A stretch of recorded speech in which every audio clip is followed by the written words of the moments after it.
Hey, what's up guys? This is James Davidian, and today we are going to write a full rhetorical analysis.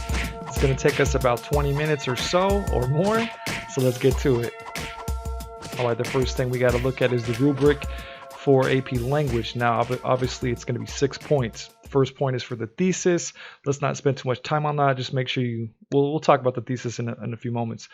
But when in terms of evidence, quoting and explaining and giving commentary, we're going to try to refer back to the rhetorical situation, the writer, the audience, the importance or exigence of the situation or problem, the context, the purpose of the message, and the message itself in terms of rhetorical devices and arguments. Okay? Last but not least, we're going to try to get into some sophistication. And in order to get sophistication, we will try to employ some of our own style, adjectives, metaphors, maybe offer some deeper significance, or offer more inferences into the complex rhetorical situation. Okay, now in the last video, we talked about a sample template on how to just simplify a rhetorical analysis, discussing the author, what he had to say, giving a quick quote, using an effects verb, and giving commentary. And obviously the commentary will refer back to the writer, the audience, the exigence, the context, the purpose, and the message, or the message. It can refer to other things as well, but predominantly it could refer back to that. Remember, the explanations are more important than just naming different devices, but you should know the names of the devices if you can.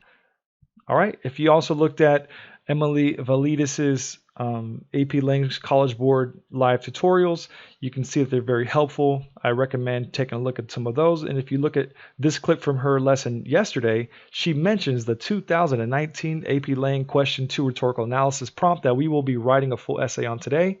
So listen to what she has to say. So in your resources, again, in the show more portion of the description of this YouTube video, you'll have access to a folder. And in that folder, you'll see something labeled 4-21 prompt for lesson. I want us to spend just a little bit of time looking at samples from the 2019, I believe the 2019 free response question. It's a letter that Ghandi wrote to Lord Irwin. All right, so cool. You guys could take a look at that. She goes through some samples. She goes through what commentary is and quoting is. And so definitely recommend the College Board live tutorials. Don't miss out. Take a look at those.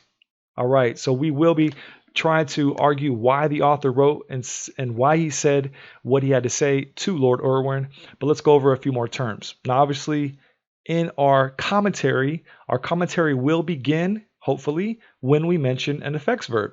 And you can also use other styles, maybe adjectives, maybe just stating absolute language. Just say this seems to say, maybe you could say this means, this shows, you can keep it very basic, but these effects verbs can definitely kickstart your commentary and analysis. Now, in our intro, here's a couple different reminders on how to write an intro, whether you're using imagery or emotion or morals or a quote or a rhetorical question, maybe a fragment list, follow with a colon, maybe an analogy, one of my favorite, maybe some historical facts. So be creative, be original, try to sound like a different AP student. Another idea that you can use to add more sophistication to your essays is adding your own imagery and your own metaphors and analogies. And you can look at this sample essay here. Now, for the rhetorical analysis, my students have this handout. It's a rhetorical analysis to-do list, how to approach the prompt and what things to look at and what things to discuss in the essay. So this is just a quick review if you want to pause the video and watch. Now, I'm going to give you guys 3 minutes to read the prompt. Before we even read the prompt, can you guys please get a copy of this particular passage? You can download it from Google. You can also look at yesterday's College Board live video. Click the description and you can download a copy, or you can also just go to my YouTube channel and download a copy as well. But I will give you guys 3 minutes to circle a few keywords and jot down some ideas on what you will do in this 2019 prompt. Go. All right, so hopefully you guys have some different things circled. This is sort of some major things that I circled. Obviously, it was the conclusion of a letter by Ghandi to Lord Irwin, who was obviously monopolizing India's salt mines and had a salt tax. and this letter was given to them before their independence. And so the prompt says, analyze the rhetorical choices Gandhi makes to present his case. And so we're going to write down a few synonyms, obviously some synonyms for nonviolence, some synonyms for freedom, some synonyms for disobedience, maybe some authors that relate to those topics. And we have a history as Americans with Britain in terms of independence. So you can write down 1776. That should be a date that's well versed in your mind. American Revolution. And I'm probably going to discuss that as my hook. We have other any kind of words that jump into your brain as you're reading this prompt, just write them down on your paper. You know, any dates or any vocab that just come to your mind when you're reading the ideas presented in the prompt, just write them down. Maybe some powerful vocabulary. I mean, come on, the Britons were stealing and what's equivalent to that? Raping. Even worse, you could throw the word molestation in there, which that's pretty strong. I probably won't say that, but raping is a go. The passage is the conclusion. Maybe a crescendo, maybe the precipice, maybe the climax, or you could think of some other adjectives for the end. Don't just say the end, okay? Now, rhetorical choices that Gandhi makes, let's find some synonyms for that. Maybe rhetorical choices, maybe arguments, maybe strategies, maybe rhetorical devices, speech elements, penmanship, stylistic choices, and you can make up whatever you want. Okay, hopefully you have this prompt in front of you. If not, you could read it off the TV screen, video screen, cell phone screen, whatever you're using. Here we go. Take 5 minutes to read this slide. Try to write down and jot down some notes as you read. If it takes you 6 minutes, that's cool. Time yourself. Get your cell phone ready. 3, 2, 1, 6 minutes, go. All right, those are the first 42 lines. Here are the last few lines. Take another 5 minutes. Ready, set, go. Okay, so it's been 11 minutes or so. Hopefully you guys are keeping up to speed in terms of how fast you can read. Recommendation by the College Board is that you would take around 7 to 8 minutes to read the passage, but sometimes it's better to get a good understanding. Now, before we begin any kind of writing, I need to ask you a simple question. Do you know how to use a comma? Hopefully you do. Here's the rule. If you start with any of these type of phrases, prepositions, subordinated conjunctions, maybe they're participial phrases, sometimes correlative conjunctions. If you're starting a sentence with any of these phrases, if you start a sentence with although, if you start a sentence with if you start a sentence with because, if you start a sentence with while or when or in or on, if you start a sentence with any of those words, you need to follow the phrase with a comma. And so we learned all about this in video number 1. Please take a look at that, because now that we're writing essays, you need to have that skill down pat. Please take a look at some of these vocabulary words so you can kind of throw them in your essay. I love appositive phrases. Make sure you guys make complex sentences to sound sophisticated, all right? Not only should you use commas, but you should also use appositive phrases. So the intro, we're going to try to write this fairly quickly. Here's a few things to keep in mind. Try to have a quick hook. It's not required, but you could always have one. Mention the context, the title, the author, and whatever's going on in the passage, and then mention the main argument, main reasons that he gives for the argument, maybe the main strategies combined with the reasons, and obviously end with the author's main purpose for writing the passage. Okay, and then obviously remember the prompt. Always keep in mind what the prompt was, and that was what rhetorical strategies or choices does Gandhi make. So let's get to it. Let's have a quick hook. In 1776, the American Revolution was at its crescendo. After rebelling against Britain, the United States declared its independence through war.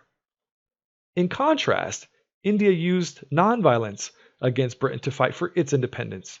In the conclusion of a letter to Viceroy Lord Irwin, Mohandas Gandhi, and then that'll be our next sentence.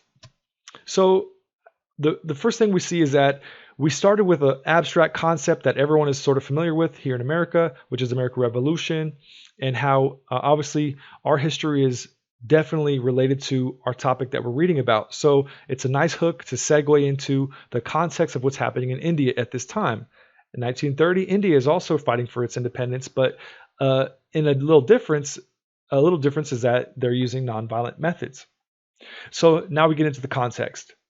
In the conclusion of a letter to Viceroy Lord Irwin, Manahanis Ghandi does something. We're going to put a verb there. I want you guys to give me the verb. Blank, it's synonymous with says. Ghandi says that Britain's salt tax is, and we don't want to say the word bad. So I want you guys to give me a synonym for that. And he gives cordial notice that if Irwin doesn't sever their occupation and greed of India's land and resources, 10,000 plus will publicly march in civil disobedience. So that summarizes his argument and pretty much the entire letter. We haven't discussed all the other specifics yet, but can you please give me 2 synonyms you would put into the blanks? All right. If you said argues, that sounds really good. And the salt tax is bad, so we could throw in atrocious. Sounds a lot better. So it adds more voice to your writing if you add stronger vocabulary, okay? Let's get into the specifics. To reinforce his humble demands, Ghandi employs, and what 5 or 6 strategies does Ghandi use? So this kind of questions whether you read carefully or not. So obviously, what kind of syntax? Does he use a lot of figurative language? Does he use ethos, pathos, or logos? Those are some of the main ones. So let's kind of look into it. Take a moment to write down what 5 or 6 strategies you think Ghandi uses. All right, let me show you guys what I got. He employs a bold, straightforward tone and syntax. It's straightforward syntax, not very complex. Powerful metaphors of evil they are committing. Strategic repetition of pronouns, or you could just put strategic repetition.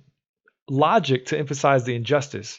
And nonviolent appeals, namely love, for the purpose of, and now you're just getting right into the purpose. So we're done talking about all the strategies, and we can always add a few more as we're writing the essay, but we want to get to writing the essay as soon as possible.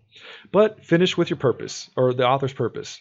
The purpose was to persuade Irwin to end England's tyrannical monopoly of, the Indian people salt mine, and give them their independence pretty much. So we're ready to go. So paragraph 1 is done. It's one of the hardest things to do when writing a rhetorical analysis is to write the first paragraph. Congratulations, you're ready to go. So let's get into the nitty-gritty and start quoting and explaining. Okay, so remember our template. We want to discuss the author, mention maybe a device that he's using, quote, or give support or concrete details, and explain why he's using those devices or details, okay? Using an effects verb. So let's get to it. Now, if you guys read the passage, he knows that embarking on this nonviolent method it may have some risk to it, but he has to because he knows that he has to fight against this beast in a way, or this monster of Britain preying on another far more numerous and pretty much equal to itself. And so he discusses that he's planning to use nonviolence, and he uses a lot of repetition. You see the green here. I know, I have, I do not seek, I want to serve, I believe I've always served. So a lot of pronoun repetition here. So we're definitely going to discuss that. All right.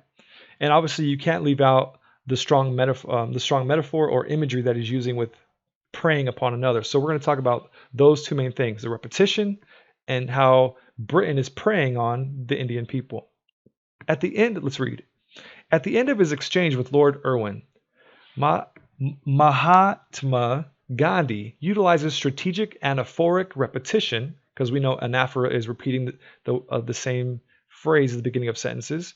He says, I know, I have, I believe. It's not very anaphora, but it's very similar because, all those, it's more a parallel structure, I guess you could say. But he says he uses strategic repetition and shocking imagery to disarm him.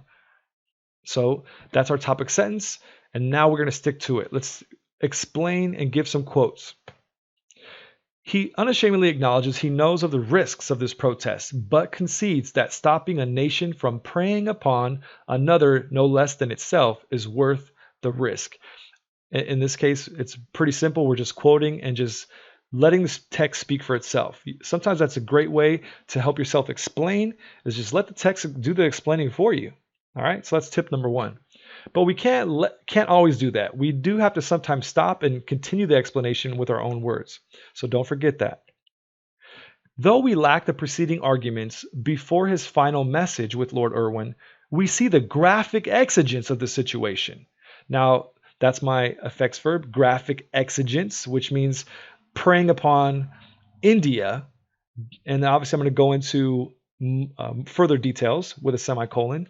This blanks, and I'm going to give you guys the effects verb. This paints a barbaric or cannibalistic image of Britain. And so that's more commentary that I'm adding in, or that I'm inferring that is Gandhi's purpose. He concedes that converting such a monster is worth the risk. Now notice this word monster. I made up that word as a writer. And so for you guys, you have the freedom to use your own metaphors, your own style, and your own voice to make the text come to life. All right, so that's what I'm going to encourage you guys to do. So we have paints a barbaric or cannibalistic image of Britain. It's worth the risk. He continues with bold pronouns, saying, I have used, I do not seek to harm your people, and I want to serve them. And I obviously give the quick quotes of what lines they were in. In subsequent sentences, too, not only boldly, and what kind of effects verb? To boldly state, to boldly infer, to boldly suggest, to boldly emphasize. What do you guys want to say? Take a moment to give me some effects verbs for these next couple sentences.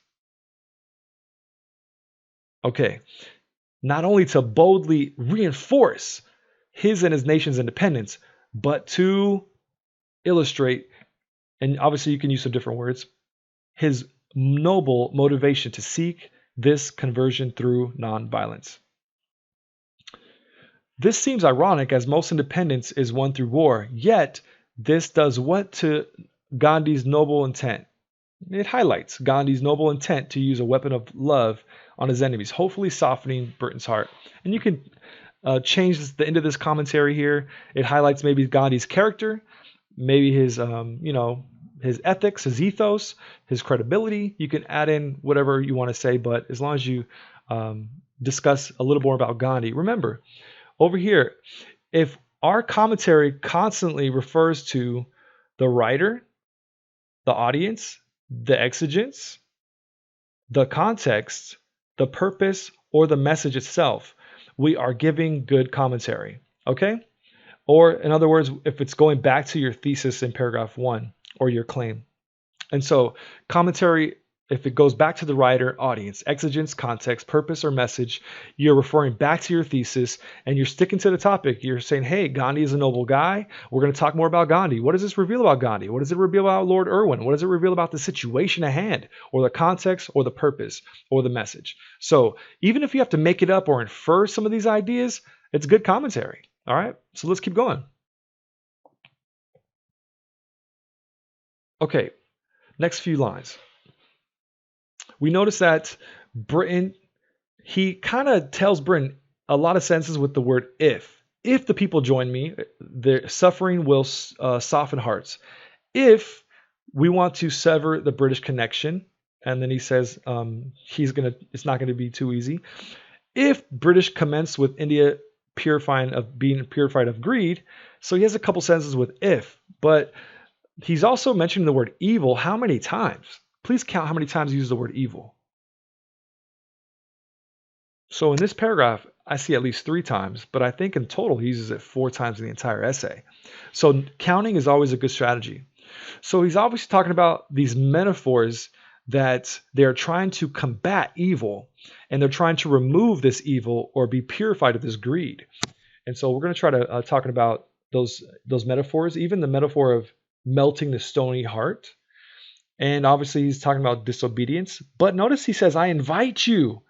Now he calms the situation down again and adds a little more ethos, credibility, and character to his tone and to his, I guess, I don't know how I would say it, but to his character, I would say. All right, so we're going to talk about those 2 things. All right, so let's write this essay.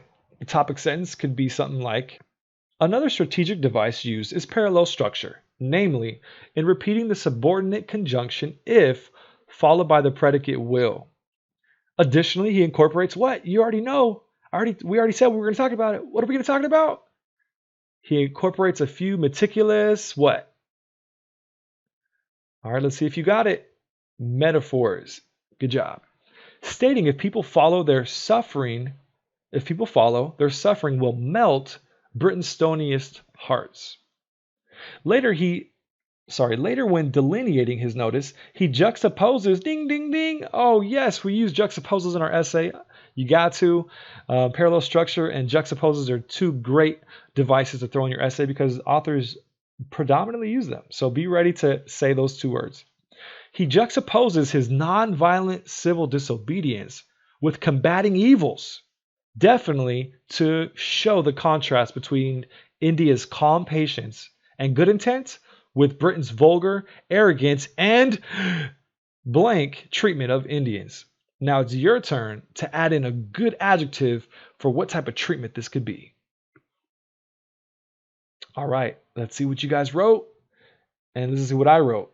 And the inhumane treatment of Indians. Also, this personification of evil is repeated, ding, ding, ding, 3 to 4 times in his letter.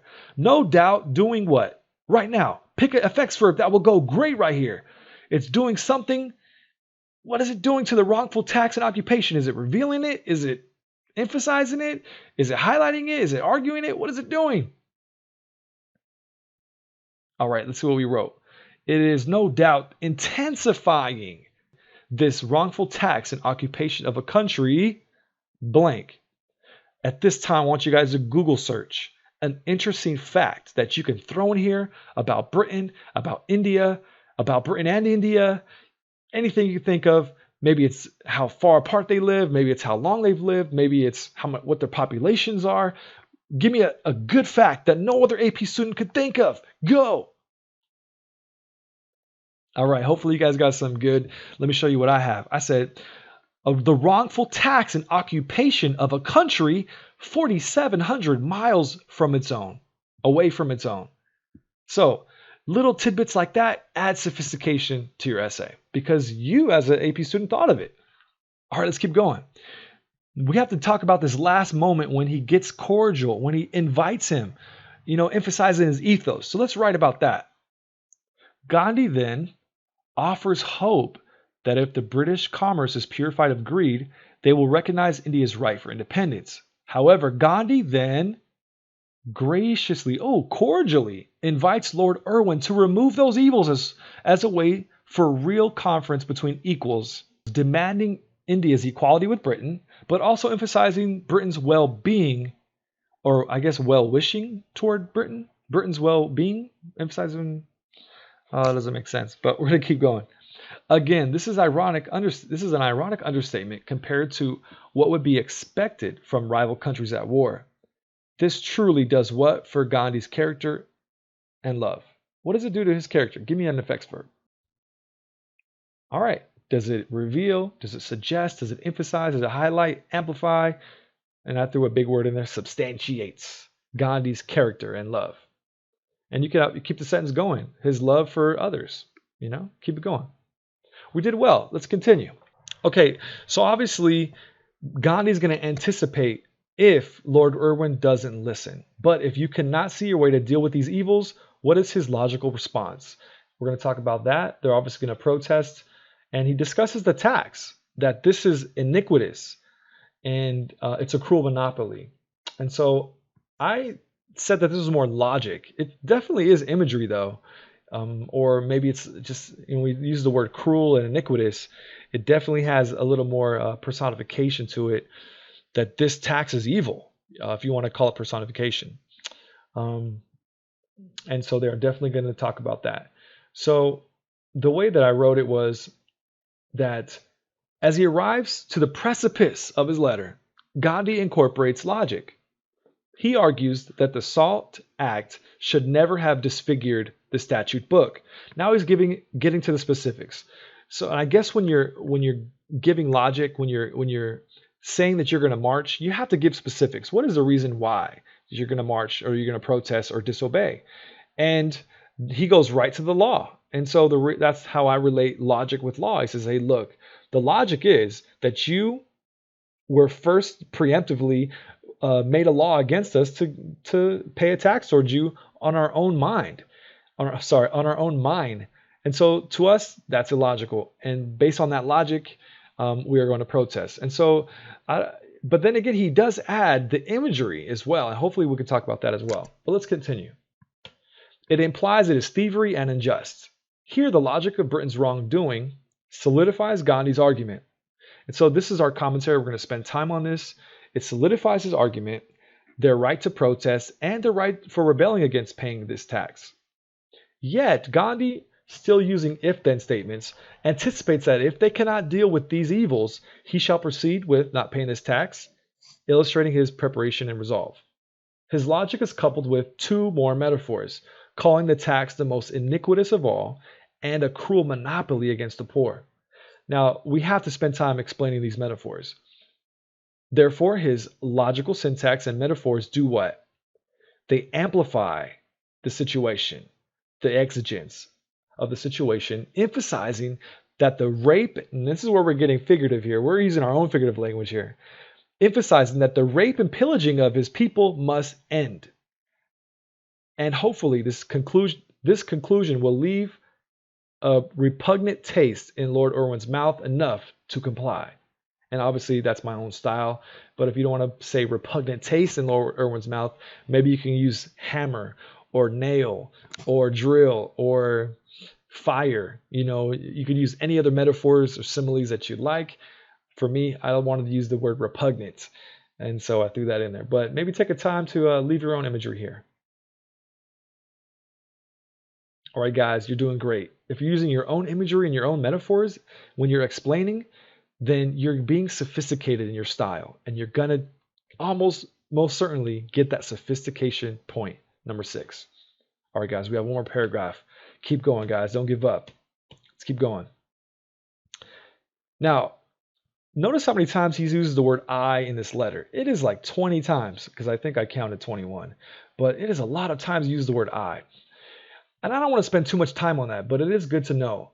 And maybe you could say, hey, the reason why he uses the word I is to emphasize his independence, because just like India, he wants to be independent.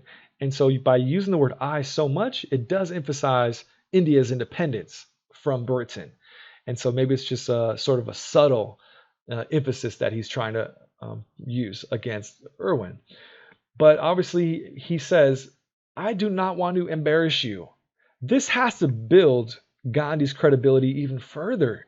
He says, I will even postpone the publication of this letter if you send me a telegram. Again, we got to talk about how Gandhi is the man for this. This definitely shows his just his noble heart.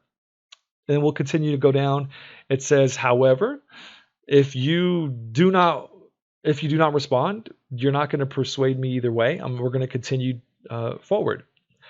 He says, this letter is not in any way intended to be a threat. Again, he's trying to calm down the situation in a peaceful manner. This definitely has to emphasize his nonviolent method and means. He says, even as he's sending this telegram or letter to Lord Irwin, he sends it by the hand of an English friend. And so we'll talk about this English friend. What does that do? What do you think? By sending this letter as an Indian to Lord Irwin, who's Britain, by the hand of another British person who believes in the Indian cause, should that be persuasive? What do you think? Okay, last but not least, we see the final choice that Gandhi makes, and that is to discuss how Providence seems to have brought these two together. So we got to discuss these, the friend and Providence, as we close. So let's talk about Gandhi a little bit. At his denouement, Gandhi concludes with more civility and cordiality. He repeats for the second time he has no desire to cause you unnecessary embarrassment, and graciously offers to postpone the publication of the letter. And now, right now, we're just summarizing. We're just paraphrasing, and we're just giving the details of the argument. We're not really explaining, but we will in a second. He offers even to postpone the letter if Irwin responds with a telegram. Now let's explain. This, above all else, illustrates Gandhi's noble character, even going above and beyond to make peace with these foreigners. Good commentary. We can go further, but let's continue. There's more things we want to talk about. In closing, Ghandi employs two final rhetorical appeals: friendship and providence. Short and sweet. Let's explain. By sending this letter, and you guys already know, I think you guys already wrote down what you think. By sending this letter by the hand of an Englishman, Gandhi's symbolic friendship should be persuasive. It should be, what should it be? I don't know. What do you think? Okay. It should be difficult for Irwin to ignore. However, if all his entreaties are disregarded, he hopes that alluding to one final person can help motivate Irwin to yield. He says that he hopes that alluding to providence will be the final hammer, and you can put your own metaphor here, will be the final, kiss on the cheek. Oh wait, no, that probably doesn't sound good. Will be the final blow, will be the final fire, will be the final impact, will be the final dot on the page, will be the final exclamation point. Something will be the final reason that motivates Irwin to yield. Though Ghandi says his letter is not a threat, his final mention of providence subtly evokes a promise of God who said, "Vengeance is mine, saith the Lord." Now, obviously, this is me because I know these verses by heart. However, for you, whatever comes to your mind, if you have famous quotes that you could think of, regarding nonviolence, I would recommend you guys memorize a few. So I know this one because it's very, very powerful and it's very popular. Promise of God who said, "Vengeance is mine, saith the Lord." A Bible promise Irwin knew, which I'm assuming he knew, but I'm just stating emphatically that he knew it. Nevertheless, Ghandi trusted in another scripture, the one from Jesus who said, "Love your enemies." And if you know Ghandi, you know he always talked about loving your enemies. He always quoted Jesus in those terms. And so I knew that, and so I used that. Thus, now we're done. We're done talking about the metaphors and the repetition. We're done talking about logic. We're done talking about friendship and providence at this point. And now we're just going to get into the final sentence or two of our essay. We're going to summarize all of it together. Thus, through his repetition of pronouns, and you might not have to say pronouns, but through his repetition, logic, metaphors, appeals to friendship and religion, and a cordial tone, Gandhi's letter should have been more than persuasive enough to release Britain's, and I'm going to have you guys write your own metaphor there. Britain's what? On India's independence. It looks like I forgot an S right here. Sorry about that. And 17 years later, a year before Ghandi was assassinated, it was. And that's very powerful. And ending your essay with a very powerful image or even history definitely is very insightful that other students may not think of. So the last step, I think everything is good. We've tied it all together. We've repeated all the different 5 or 6 strategies here because remember the prompt says, what are the main strategies he uses to persuade? And we think that it was these main strategies. And why do we think he used them? To persuade Irwin to release or to give Britain's independence. We've tied them both together, and so there's no doubt we can get credit for that. However, to get a sophistication point, I want you guys to add a metaphor. All right, so the metaphor that I added was to release Britain's grip on India's independence. All right, guys. Whew. Congratulations. Now let's see how we did. Now, the essay on the right, I can't show you completely because this is an actual AP College Board essay. However, this is graded as a 6. So if you look at our essay on the left and you look at their essay on the right, we can kind of see that we have some similarities, at least in terms of length. And I think the one we wrote is even a little more complex. So if this one is a 6, I think ours is a 6 as well. Let's take a look at 2 other essays. The one on the left was a 5, and the one on the right was a 4. Now, the reason why this one got a 5 is because it probably lacked sophistication. And this one on the right, it probably lacked explaining with commentary, and it probably lacked that 6th point, sophistication. And obviously you could tell this essay is pretty short. and so they're definitely not going to give them the explanation credit. But you can see here for this 5 essay, they gave them a thorough explanation commentary credit. They just didn't give them the sophistication credit. Maybe they got to add a few more metaphors and similes and imagery like we did. Maybe some cool statistics or ideas. And so hopefully you guys learned a lot today. I thank you guys for watching. And I want to encourage you, you have to keep working on longer reading and writing passages. You can't just, your brain and your brain function, your, what are they called? Your brain waves. You got to get your brain used to doing longer works, reading longer passages, writing longer essays, reading and writing for longer periods of time. You can't just get your brain used to scrolling and clicking like today's kids. You gotta have a stronger mind to read longer and write longer. All right, guys, have a great day. You guys made it through. Hopefully this helped you guys. Take care.